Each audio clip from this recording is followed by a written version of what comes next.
요새 다 우울한 소식이 많은데 어제 오랜만에 시원한 골잔치도 있었습니다. 우리나라 축구 국가대표팀 이집트에 4대1로 승리 거두면서 6월 평가전 대미를 마무리를 했는데 EPL 득점왕 손흥민 선수 마에스트로다 이런 평가를 받았고요.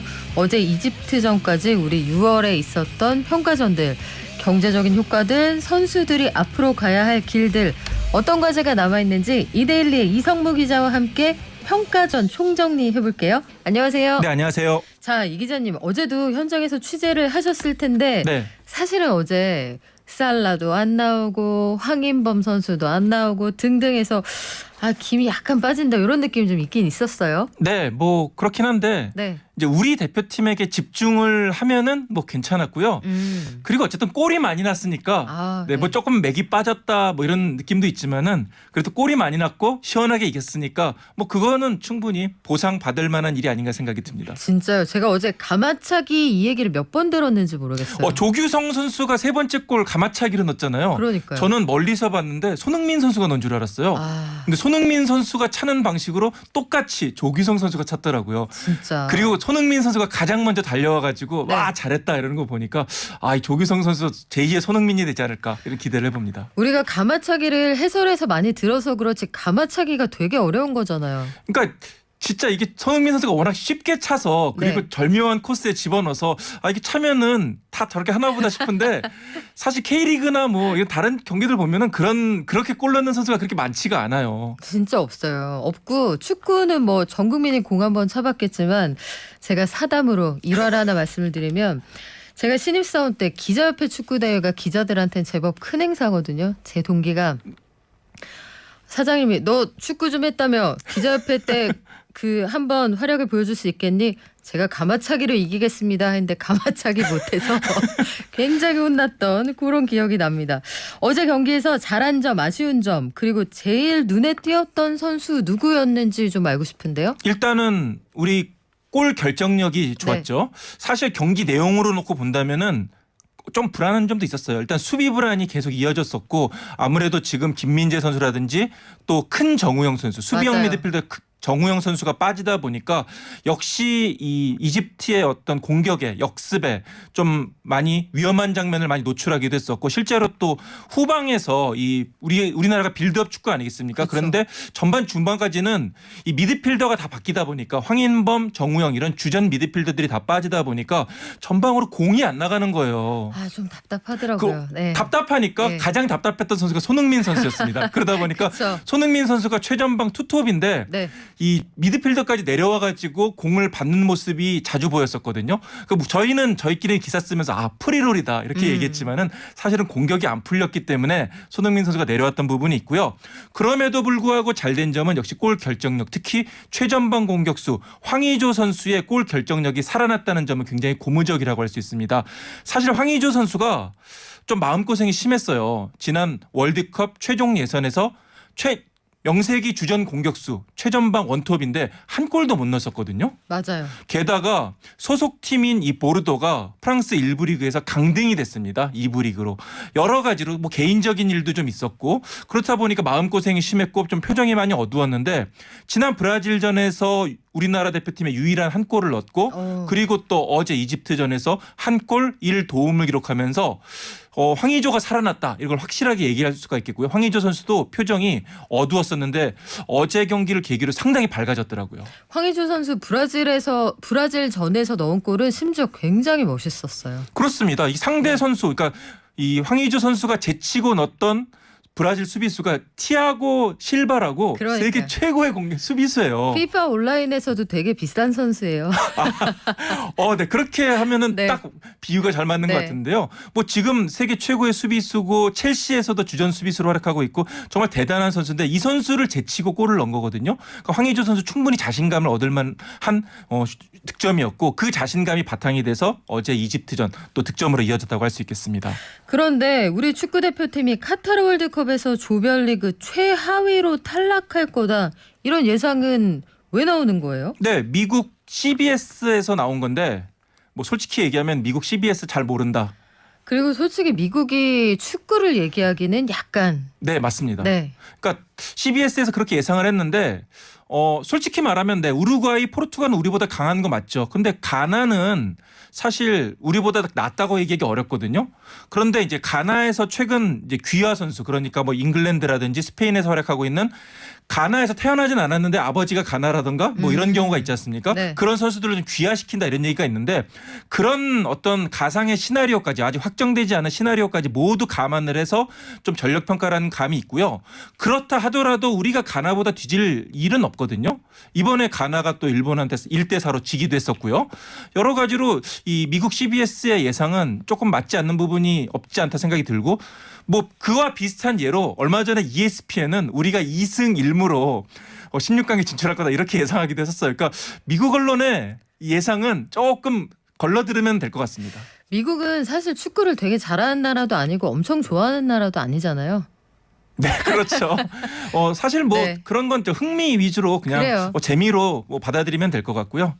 그러면 우리하고 맞붙을 나라들 평가전 성적은 어떻습니까? 일단 포르투갈은 최근에 스페인과 1대1로 비겼고요. 체코와 2대0으로 이겼는데 스위스에게 0대1로 졌습니다. 이게 7개월 만에 당한 패배였습니다. 그러니까 포르투갈이 확실히 최전방 공격수가 조금 약하다는 느낌이 있어요. 네. 물론 뭐 그래도 약해도 강하지만은 어쨌든 그런 뭐 음바페라든지 뭐 벤제마라든지 이렇게 확실한 공격수는 없다는 게 최근에 평가전에서 보면 나오고 있거든요. 그렇다 보니까 뭐 골을 못 넣는 경우도 있고 넣어도 한 골 아니면 두 골 이런 식으로 넣고 있고, 우루과이가 생각보다 최근에 잘합니다. 그러니까요. 멕시코를 3대0으로 이겼고요. 미국과는 0대0으로 비겼는데 최근에 파나마를 5대0 대승으로 이겼습니다.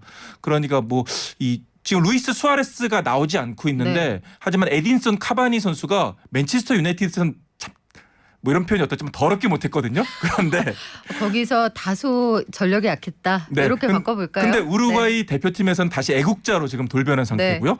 가나가 조금 지금 애매한데 일본 최근에 일본과의 평가전에서 1대4로 졌고요. 그리고 어제 칠레와 0대0으로 비겼고 승부차기에서 간신히 이겼습니다. 우리가 칠레를 2대0으로 이겼잖아요. 그렇게 놓고 보면은 물론 가나도 지금 100% 전력은 아니라고 하지만은 우리가 가나에게 뒤질 거는 절대 없다. 이렇게 얘기할 수 있습니다. 그래요. 우리 뭐 그렇게 걱정 안 해도 될 것 같은데, 수비 이번에도 평가전에서 수비 얘기 많이 나왔습니다. 지금 청취자들 의견 봐도 그놈의 수비 불안은 40년 전부터 들은 것 같은데 수비 불안병 언제 고칠 수 있습니까? 아니면 불치병입니까? 깜놀라요님이 깜짝 놀라서 보내주셨어요. 이 수비 불안 얘기 계속 나오거든요. 이거 어떻게 하면 고칩니까? 글쎄요. 제가 이제 이번에 벤투 감독의 인터뷰도 계속 듣고 그랬는데 네. 벤투 감독은 어느 정도 리스크를 안고 경기를 치르는 그런 플랜을 가지고 있습니다. 계속해서 인터뷰 때도 우리는 리스크를 안고 싸운다. 그러니까 공격적으로 경기를 푸는데 어느 정도 수비 불안 좀 그런 거는 이해를 하고 안고 싸워야 된다. 이렇게 얘기할 수 있겠고요. 역시 이번 A매치 4연전에서 정작 경기는 뛰지 않았는데 가장 많이 이름이 언급된 선수가 있습니다. 바로 김민재 선수. 김민재 선수 그 피지컬과 네. 그 짱짱함은 정말 저는 완전히 재발견이었어요. 그러니까 벤투 감독의 축구 스타일이 빌드업 축구인데, 빌드업 축구는 패스로 경기를 풀어나가는 경기잖아요. 근데 패스가 정확하게 가려면은 선수와 선수 간의 간격이 좁아야 되고 수비가 올라와서 공격과 거리를 좁혀야 됩니다. 그러면 수비가 올라가게 되면은 뒤 공간이 많이 생기잖아요. 네. 그 뒷공간을 막는 역할, 커버하는 역할을 바로 김민재 선수가 하는 거예요. 김민재 선수가 피지컬도 좋고 스피드도 좋고 그리고 기술도 좋다 보니까 이 공이 뒤로 빠져서 상대 공격수가 뒷공간을 파고들어도 김민재 선수가 쫓아가가지고 이거를 막는 거죠. 야, 흔들림이 없더라고요. 그러니까 흔히 얘기하는 네. 저희가 뭐 막말로 얘기하는 몸빵으로 막아대는 거죠. 이상우 기자님하고 방송하면 너무 재밌고 약간 긴장돼요. 죄송합니다. 네. 그래서 김민재 선수가 그 놀라운 피지컬로 저는 그런 장면 많이 봤거든요. 약간 이 사람은 저중심 설계구나. 네.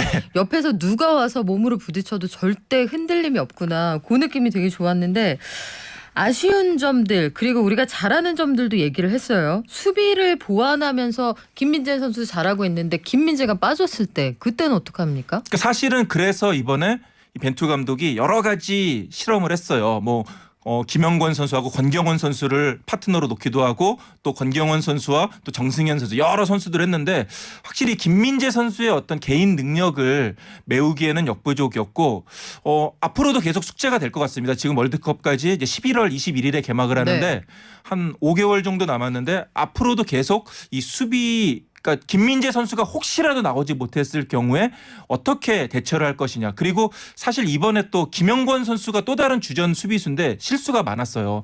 그런 만큼 이 김영권 선수가 또 컨디션 저하가 됐을 때 어떻게 할 것인가 여러 가지 좀 고민이 많이 될 것으로 보이고요. 무엇보다 또 수비형 미드필더 정우영 선수가 빠졌을 때 이걸 어떻게 대처하느냐. 사실 많은 축구 팬들은 정우영 불안하다. 정우영 불안하다. 정우영의 어떤 대안 플랜 B를 만들어라.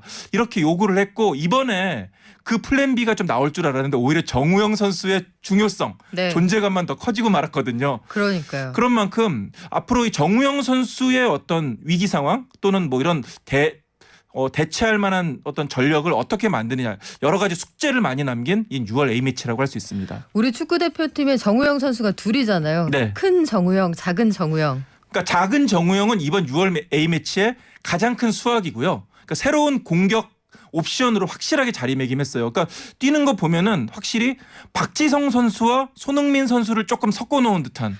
그 느낌 있네요. 박지성 선수 느낌 있어요. 네, 그러니까 정말 많이 떠요.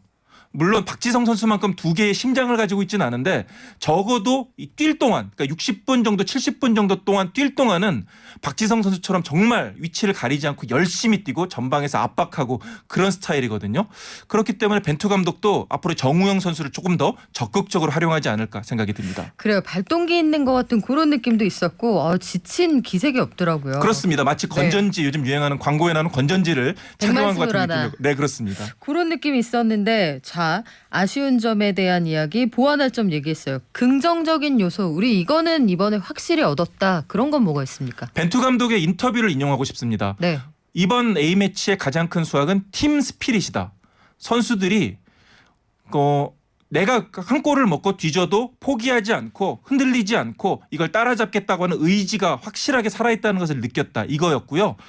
브라질에게 우리가 1대5로 져도 그 다음에 선수들이 흔들리거나 좌절하거나 가라앉지 않고 그 다음에 칠레와의 경기에서 우리가 2대0으로 이긴 것처럼 선수들이 어떤 패배에서도 많은 걸 배우고 스스로 또 이걸 이겨낼 수 있는 그런 정신력을 얻었다고 이렇게 볼 수 있겠고요. 기술적인 문제는 그 다음에 부수적인 것 같아요. 그래서 벤투 감독도 어제 인터뷰에서 공식 기자회견에서 우리가 이번 A매치에서 가장 얻은 수확은 팀 스피릿이다 이렇게 얘기를 했습니다. 특히 아마도 파라과이전에서 우리가 네. 0대2로 뒤진 상황에서 마지막에 두 골을 따라잡으면서 무승부를 만든 그 경기에 대해서 이 벤투 감독이 많은 어떤 좀 임팩트를 받지 않았나 이런 생각이 듭니다. 팀 스피릿 이거는 각자 뭐 다 본인들 몫이 있겠지만 손흥민 선수가 확실히 그 후배들 그리고 동료들을 응원하고 치아업하는 그런 부분들은 확실히 역할이 있는 것 같죠. 그러니까 6월 2일부터 6월 14일까지 13일이죠. 13일 동안 4경기를 떴는데 손흥민 선수가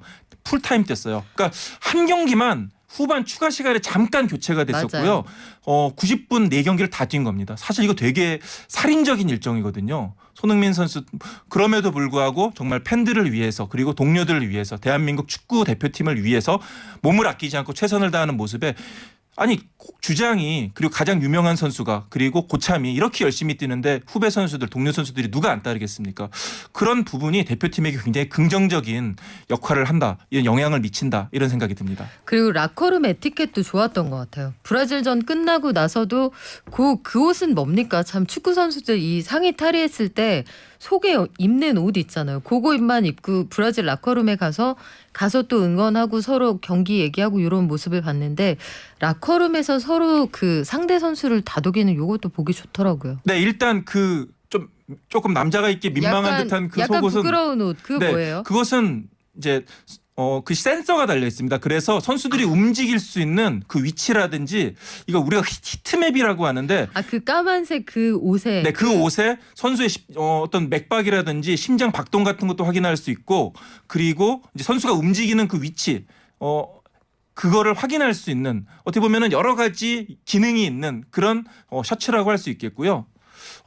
그래도 조금 이제 일반인들이 보기엔 조금 민망할 수도 있는데 그쵸, 뭔가 어쨌든 했어요. 굉장히 중요한 역할을 하고 있고 어쨌든 손흥민 선수가 진짜 인싸잖아요. 브라질 라커룸 가가지고 누가 이렇게 가가지고 선수들 툭 치면서 야 왓츠업 뭐 이렇게 얘기할 수 있겠어요.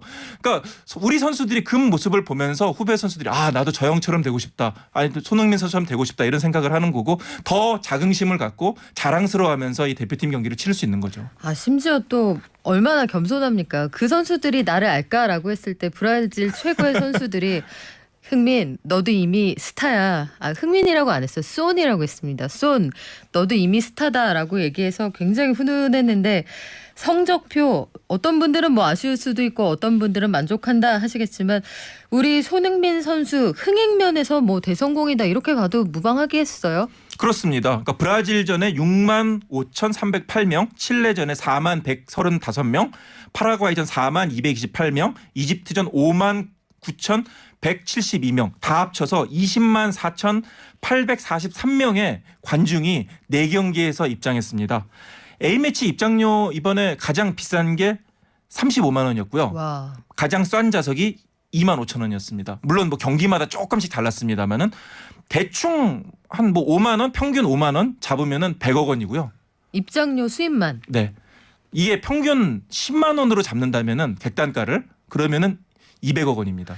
그리고 아마 그 표만 가지고 가지 않으셨을 것 같기도 그럼요. 해요. 네. 아마 리셀도 제법 많았을 겁니다. 뭐 그렇기도 하고 일단 그리고 축구장 간다 그러면 요즘에 그냥 안 가잖아요. 유니폼 사 입고 가야죠. 붉은 악마의 재현으로 저는 봤는데 뿐만 아니라 요 상암동에서 경기할 때는 차가 막힙니다. 정말로. 네. 그 관객들, 청중들, 이 모이는 사람들이 워낙 많기도 하고 일대 상권이 반짝 살아나기도 하거든요. 이런 효과들까지 더하면 CF나 광고 쪽으로도 손흥민 선수 몸값이 더 올라가겠죠. 제가 그러니까 이번에 잉글랜드 프리미어리그 득점왕 되기 전에 한 2년 전에 그런 어떤 모 광고 업체에서 얘기를 들은 적이 있는데 광고 한 편당 단발로 6억 원, 7억 원 이런 얘기를 했어요. 그게 2년 전이거든요. 단발로. 네. 지금은 아마 한 2배 이상 오르지 않았을까 최소한 이런 생각이 들고요. 뭐 사실은 이제부터 손흥민 선수 이제 모든 뭐랄까 그동안 이제 활약했던 걸 수확하는 시기라고 볼 수 있을 네. 텐데 아마 몸값이 하늘을 찌르 천정부지로 오르지 않을까 이런 생각이 들고요.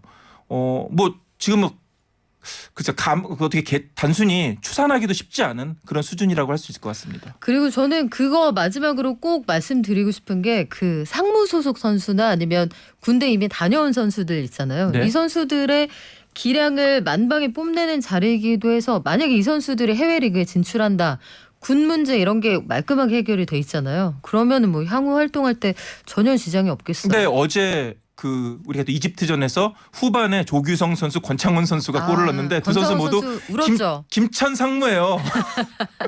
그러니까 대한민국 국군의 어떤 위대함을 보여줬다, 강력함을 보여줬다 네. 이렇게 얘기하시는 분들도 있는데 이 선수들 특히 조규성 선수 같은 경우에는 지금 23살이거든요. 군복무 마치면은 자유로워지잖아요. 야. 아마 유럽에서 여러 팀에서 좋은 클럽에서 이 선수 데려가려고 서로 경쟁을 펼칠 겁니다. 권창훈 선수도 역시 독일 분데스리가에 있다가 온 거잖아요. 다시 해외로 나갈 가능성이 아주 크고요. 권창훈 선수 27살인가요 지금?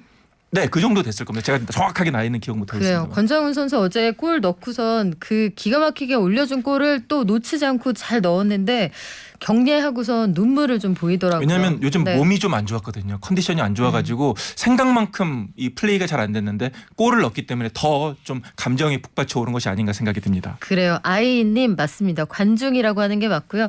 관중들 그리고 저도 집에서 방구석 일렬에서 한마음으로 응원했습니다. 우리 선수들 참 잘하셨고요. 앞으로의 활약도 더욱 기대할게요. 지금까지 2대1리의 이성무 기자였습니다. 고맙습니다. 네, 감사합니다.